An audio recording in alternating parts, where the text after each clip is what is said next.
অবস্থা দেখেন, এরাই আবার দুনিয়াতে দিন কায়েম করবে। আফসোস, আফসোস। সবাই বলি আশহাদু আল্লা ইলাহা ইল্লাল্লাহু ওয়া আশহাদু আন্না মুহাম্মাদান আবদুহু ওয়া রাসূলুহু। কে কে পড়ি নাই হাত তুলেন? যে পড়ে নাই হাত তুলেন।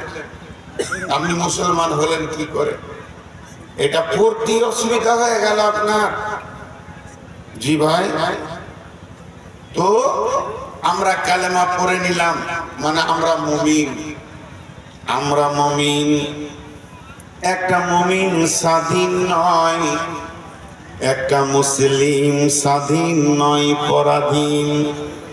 যখনই ও কালেমা পড়ে নিল, ওর জিন্দেগিটা আর ওর জীবনের ঘাম ফেলা, পাসিনা ফেলা, অর্থ মাল সব আল্লাহর হাতে চলে গেল।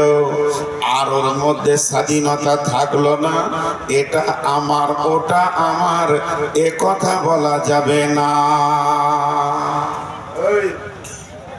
তোকে কি আলাদা করে আমি বলবো? হ্যাঁ, তোকে আলাদা করে আমাকে বলতে হবে? এক চারজন বলতে তো মারবো, ঘাড়ে তো দুনিয়া ছেড়ে দেবো। ছবি নিচেও যখন জওয়ান ছিলাম তখন কোথা ছিলি ছবি দেয়? বুড়া কালে কে পছন্দ করবে? বুড়া বয়সে ছবি নিতে এসছে। জি, আপনারা তিনজন বসবেন না? বলেন বসেন। এই বসেন। কত সুন্দর মজলিস, ওরা তিনজন দাঁড়িয়ে আছে টাওয়ারের মতো। এবার মুসলিম কাকে বলে, মুমিন কাকে বলে, একটা মিসাল দেব। ওই মিসালটা আমার নয়, স্বয়ং রসুল দিয়েছেন মিসালটা। উট, উট বড় জানোয়ার।